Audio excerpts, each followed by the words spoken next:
વલસાડમાં પૂરનું પાણી ઉતરતા ભારે તારાજીના દ્રશ્યો સામે આવ્યા। નીચાણવાળા વિસ્તારોમાં વ્યાપક નુકસાન। વલસાડ શહેરમાં ગતરોજ પડેલા ભારે વરસાદ અને પૂર જેવી પરિસ્થિતિને કારણે નીચાણવાળા વિસ્તારોમાં વ્યાપક નુકસાન સર્જાયું હતું।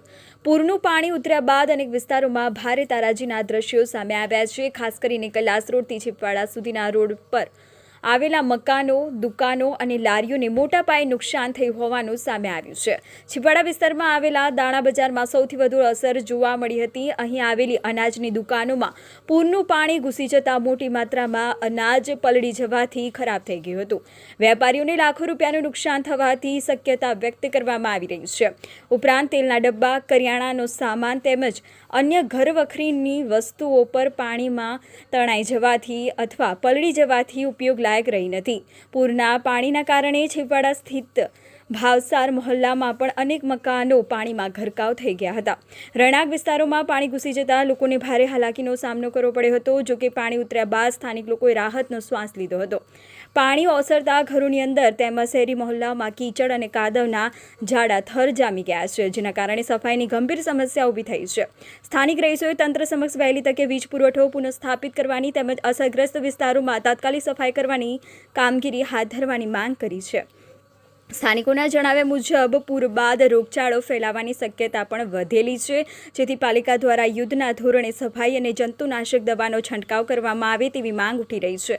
હાલ લોકો પોતાના ઘરો અને દુકાનમાંથી કાદવ તથા પાણીથી બગડેલા સામાનને બહાર કાઢી નુકસાનનું મૂલ્યાંકન કરી રહ્યા છે। બોલું છું છીપવાડથી। છેલ્લા 8 કલાકથી પાણી ઉતરી ગયા છે પૂરના। દુનિયાભરનું નુકસાન થયું છે। તંત્ર કોઈ અહીંયા જોવા પણ નથી આવ્યું। આટલું બધું પાણી હતું પણ કોઈ રાતથી કે સવારથી કોઈ જોવા નથી આવ્યું। બારોબાર બધા જોઈને જતા રહ્યા, એ ચાલશે નહીં। લાઈટ 2 દિવસથી અઢી દિવસથી લાઈટ નથી, પીવાનું પાણી નથી ઘરમાં ને લાઈટ વાળાને ફોન કરીએ છે તો એ લોકો કહે કે અમે આવીને કરશું પછી લાઈટ થશે। તો હવે અમારે DGVCL માં ફોન કર્યો છે પણ એ લોકો ઉપરથી હજુ કઈ જવાબ નથી આવ્યો। અને મેઇન વસ્તુ એ કે આટલી બધી ગંદકી થઈ, આટલું બધું નુકસાન થયું, એ કોણ જવાબદાર? અને આ નુકસાન સાફ નહીં કરશો તો ગંદવાળો થશે, એના લીધે બધા રોગ થશે, તો એની જવાબદારી બી નથી જવાની, કેમ કે અહીંયા બધી જગ્યાએ કાદવ છે, અમારથી બહાર બી નથી નીકળાતું। તો એ પહેલા એ લોકોને તો કે સાફ કરે, કંઈક કરે તો અમે એટલીસ્ટ બહાર બી જઈ શકીએ, કંઈક અમારી ખાવા પીવાની વસ્તુ લાવી શકીએ।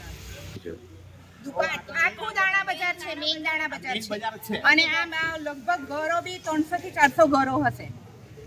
બધાના ઘરમાં પાણી હતું ને બધાના ઘરમાં નુકસાની છે। પાણી ઉતરી ગયા પછી લાઈટ, મેઇન વસ્તુ કે લાઈટ નથી, પાણી નથી ઘરમાં, પીવાનું પાણી નથી ઘરમાં, નોકરી જવાનો પ્રશ્ન, પીવાનું પાણી નહીં મળે અને ઇવન કાદવ તો પહેલા તો અમારે મેઇન વસ્તુ એ કે નગરપાલિકાએ પહેલા સાફ કરાવવું જોઈએ। કાદવ બતાવો।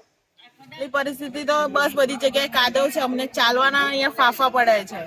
અને બીજું એમ છે કે ચલો પાણી ભરાય તો કોઈ વ્યક્તિ નહીં આવે, કેમ કે 10-11 ફૂટ પાણી હતા, કોઈ વ્યક્તિ નહીં આવી શકે, કોઈ એના કલેક્ટર કે જે પણ છે નગરપાલિકાના સદસ્ય તે નહીં આવી શકે। પણ હવે તો એકચ્યુઅલી આવીને જોઈ તો જાઓ, કેમ કે અમારો વિસ્તાર બી અસરગ્રસ્ત થયો છે। આવા તો કેટલા વિસ્તાર થયા છે, તો એટલીસ્ટ ત્યાં બી આવો ને, અહીંયા બી જોઈ જાઓ કે અમે અહીંયા શું હાલતમાં છીએ। અહીંયા બધી દુકાનમાં કેટલું નુકસાન થયું છે, અમને કેટલી તકલીફ થતી છે। અહીંયા એક તો ઇલેક્ટ્રિસિટી વાળાને ફોન કરીએ તો એ લોકો નથી કઈ જવાબ આપતા સરખો। આટલા વર્ષથી અહીંયા પાણી ભરાય છે પણ કોઈ પ્રોપર એક્શન જ નથી લેવાતું કે કંઈક પાણીનો એવો નિકાલ કરીએ કે આ લોકોને તકલીફ એટલી ઓછી થાય। કોઈ મતલબ કે ને પ્રી મોન્સૂન કામગીરી તો કઈ થતી જ નહીં મળે એવું લાગે છે અહીંયા। તંત્રને કહેવા માંગી છે કે આવીને જો રાત્રે 2 વાગે સર્ક્યુલર મીટિંગ થઈ તેનો હું ઉકેલ શું? હવે 2 વાગીને હવે સવારે 8 વાગ્યા છે તો અહીંયા કોઈ જોવા બી નથી આવ્યા। બાઇક આટલી બધી ફરે છે બહાર, પણ એ લોકો કોઈ જોવા નથી આવ્યું। અહીંયા નથી પાવર, નથી પાણી, નથી ચા પીવાનું દૂધ, હા, ને આટલું બધું પાણી હતું, 24 કલાક પાણી રહ્યું તો કોઈ ઉપરથી ડ્રોન કે હેલિકોપ્ટર નથી આવ્યું।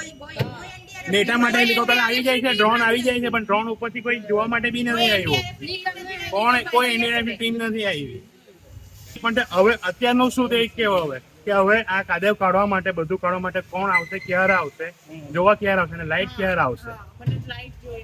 અમારે તો 3 દિવસની રજા છે, ઠીક છે, હવે જવા દઈએ, પણ તમે તમારું કામ ક્યારે કરવાનું અમને એ કેવો અમને હવે।